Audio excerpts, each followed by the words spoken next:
Salve, salve, meus queridos alunos, Maria Alencar, e você também, aluno que acompanha aqui o meu canal. Aqui quem fala é o professor Carlinhos, de Química. Espero que vocês estejam bem, né? Saudades de vocês. E, meus queridos, hoje nós vamos fazer alguns exercícios, tá? Sobre propriedades coligativas, antes da gente encerrar o assunto de propriedades coligativas. E eu escolhi aqui 5 questõezinhas, questões um pouco mais elaboradas, um pouco mais aprofundadas, mas nada de outro mundo, tá? Para você também já ir fixando o que a gente já viu nessas duas últimas aulas, tá certo? Então, vamos lá. Antes de começar, uma dica, tá certo? Se você puder, gente, na hora que começar as questões, dê pause no vídeo, tente fazer as questões sozinho antes de eu resolver, tente fazer, veja quais são os itens que você iria marcar se fosse uma prova, e aí depois você dá play e vê a resolução, tá certo? Mas tentem fazer, ok? Então vamos lá.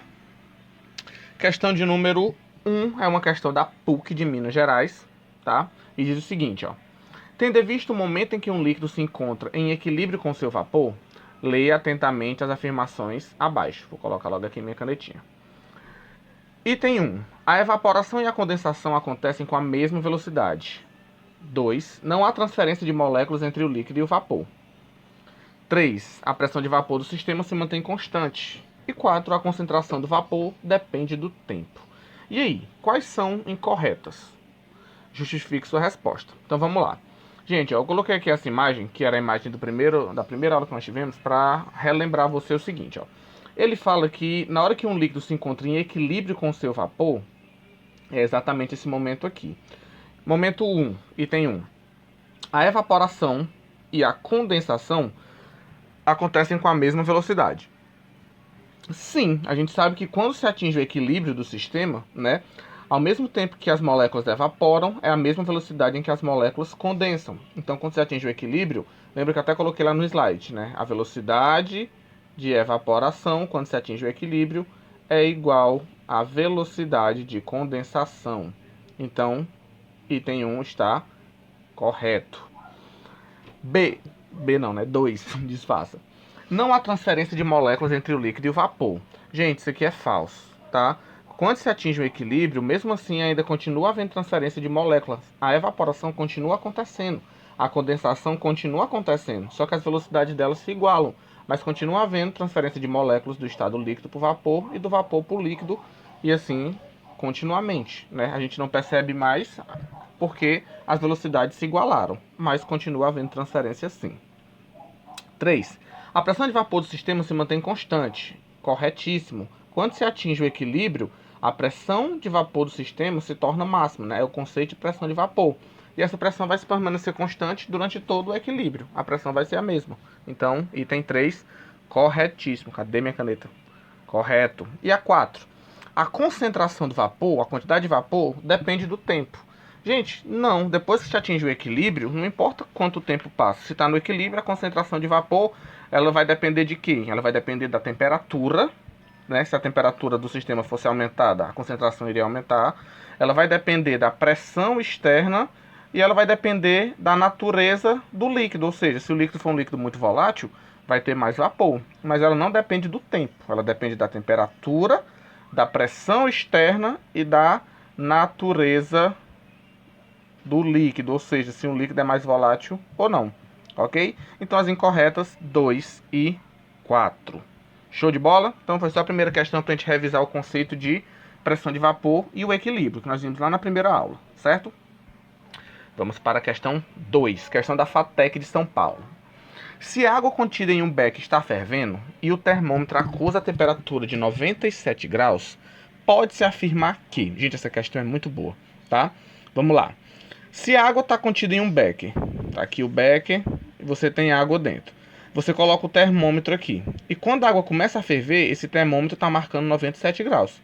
Cara, mas a água pura não ferve a 100 graus?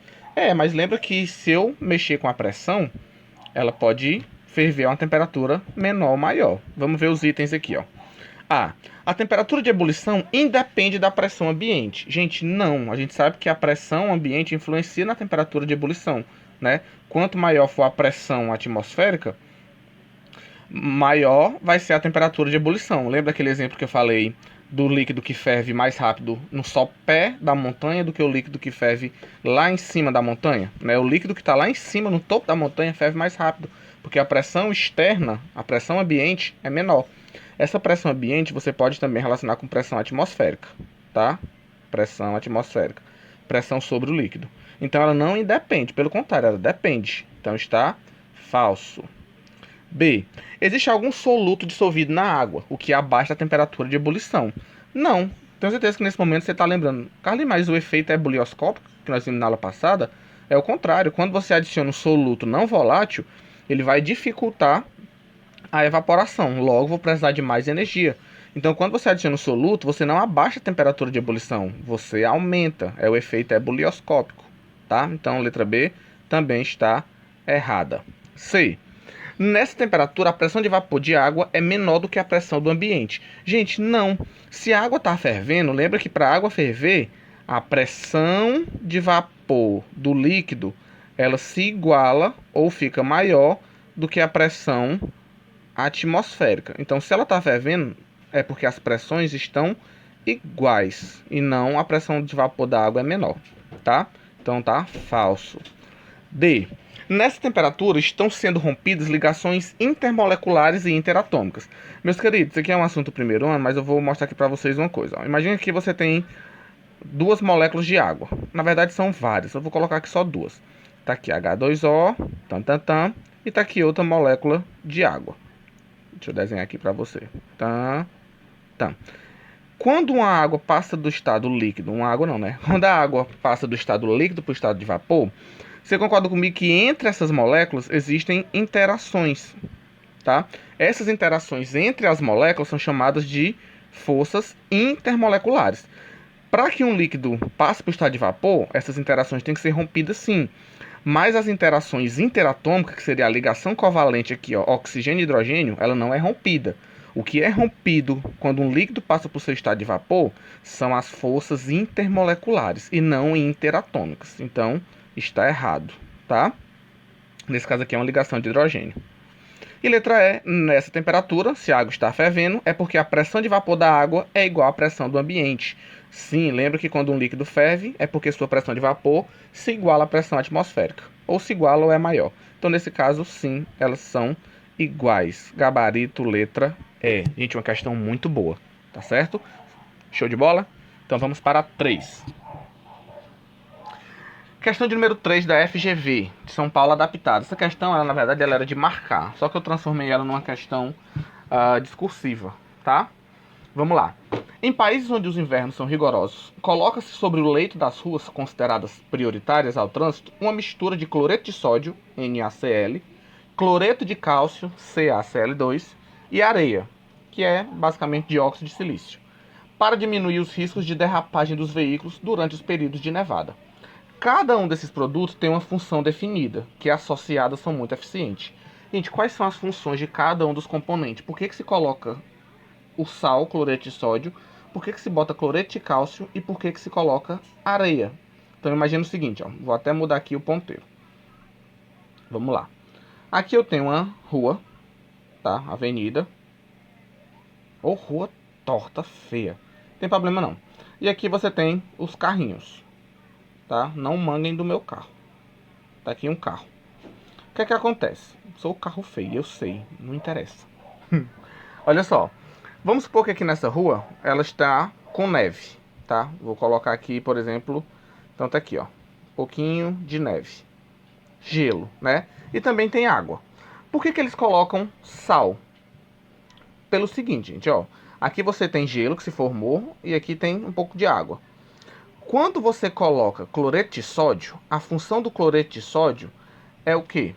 É diminuir o ponto de solidificação da água. Então você adiciona aqui cloreto de sódio, lembra do efeito crioscópico? Quando você adiciona o soluto, o ponto de congelamento diminui. Então a água vai demorar mais a congelar. Então vai demorar mais a se formar gelo. Então é por isso que eles botam o cloreto de sódio, tá? E eles botam o cloreto de cálcio por quê? O cloreto de cálcio, quando ele se dissolve na água, ele libera muita energia. Então, ele tem o que a gente chama de uma dissolução exotérmica. Então, como o cloreto de cálcio libera energia, libera calor para o ambiente, esse calor vai fazer com que o gelo que já tinha se formado, ele vá derretendo, tá certo? E a areia, para que se coloca a areia, Carlinhos? A areia é colocada justamente para aumentar a resistência, né? Diminuir o atrito do pneu com a estrada. E isso vai fazer com que aconteça menos derrapagem, tá bom? Então, só recapitulando, cloreto de sódio para diminuir o ponto de congelamento da água, ou seja, para ela demorar mais a congelar, porque se a temperatura tiver 0 graus, se fosse água pura, congelaria, né? Mas como eu coloco cloreto de sódio, ela vai congelar numa temperatura mais baixa, então vai demorar mais a se formar o gelo, dificultar, né? Cloreto de cálcio, porque quando ele se dissolve em água, libera calor, e esse calor serve para descongelar o gelo que já tinha se formado, e a areia para diminuir o atrito entre o pneu e a estrada, tá certo? Muito boa essa questão. Espero que vocês tenham entendido. Qualquer dúvida, gente, botem nos comentários, tá certo? Então vamos seguindo. Essa foi a questão de número 3. Questão de número 4, questãozinha do Enem, uma questão sobre osmose, tá? Só eu lembro de osmose. Ainda bem, é para lembrar mesmo. Olha só. Osmose é um processo espontâneo que ocorre em todos os organismos vivos e é essencial à manutenção da vida. Uma solução 0,15 mol por litro de cloreto de sódio possui a mesma pressão osmótica das soluções presentes nas células humanas. Ou seja, dentro das células humanas, né, a pressão osmótica lá dentro é igual a 0,15 mol por litro. A imersão de uma célula humana em uma solução 0,2 mol de cloreto de sódio tem como consequência... Gente, olha essa minha figurinha fantástica. Sou que desenho feio, eu sei, eu não sei desenhar, mas vai ajudar. Ó, aqui eu tenho um recipiente, e dentro desse recipiente eu tenho uma solução de 0,2 mol por litro de cloreto de sódio. E dentro dessa solução eu coloquei minha célula. Tá aqui a minha célula. Sou que célula estranha, eu sei, mas vai dar certo. Essa minha célula tem uma concentração interna de 0,15. O que é que vai acontecer quando eu boto uma célula dessa dentro de uma solução 0,2? Professor, se a gente pensar um pouquinho na osmose, eu lembro da aula passada. A água, ela sempre sai do meio menos concentrado para o mais concentrado. Se dentro da célula é 0,15 e ela foi colocada em um meio 0,2, significa que esse meio, como tem uma concentração maior, ele está hipertônico. Então a água ela vai sair de dentro da célula em direção à solução. Essa célula ela vai perder água e ela vai murchar. Então vamos lá, letra A. A dissolção dos íons sódio sobre a superfície da célula? Não, gente, não vai ser adsorvido. Para quem não sabe, adsorver é quando o íon fica preso na superfície. Não será isso que vai acontecer aqui. Difusão rápida do íon sódio para o interior da célula? Não vai vir sódio para o interior da célula, tá? Diminuição da concentração de soluções presentes na célula? Não. Transferência de sódio da célula para a solução? Não. O que vai acontecer aqui, gente, é a osmose, ou seja, é a transferência de água de dentro da célula para a solução, porque a célula está menos concentrada do que o meio, tá certo? Então, gabarito letra E. Show? Tranquilão? Gente, falou em osmose, lembre-se, vai ser transferência de moléculas de água, tá? Do meio menos concentrado para o mais concentrado. Show? E por último, uma questãozinha de cálculo, só que uma questão um pouquinho mais complicada. Não é mais complicada, um pouco mais trabalhosa, mas eu coloquei justamente para a gente treinar. Vamos lá. Qual é a concentração de uma solução de ureia que está a 25 graus e é isotônica em relação à solução de açúcar mostrada na figura abaixo? Eita, Carlinhos, agora quebrou, foi dentro. Gente, olha só. Seguinte. Quebrou, foi dentro. Quem falava isso era minha avó, né? Não sei porquê. Ó. O que eu quero é a concentração em mol por litro de ureia. Aí eu já coloquei a resolução completa aqui. Vocês vão acompanhar comigo. Carlinhos, é muita coisa. Calma, vamos passo a passo. Olha só. A solução de ureia está a 25 graus. A pressão osmótica é calculada pela fórmula. Concentração molar vezes constante dos gases, que é o R, vezes a temperatura. Eu já tenho a temperatura, mas eu quero a concentração molar. Carlinhos, mas eu não tenho o R e nem tenho a pressão. O R, a questão dá, eu vou colocar aqui agora, ó. Considere o R igual a 0,082, tá? Se o R é 0,082, você já sabe que a pressão é em atm, tá bom? Carlinhos, tudo bem, eu já tenho o R e já tenho o T, mas falta eu achar a pressão para eu poder calcular a concentração. Eu não sei a pressão, mas olha aqui. Se essa concentração de ureia é isotônica em relação à de açúcar, significa que a pressão osmótica da ureia é igual à pressão osmótica da solução de açúcar. Carlinhos, mas eu também não tenho a pressão da solução de açúcar, mas eu posso calcular.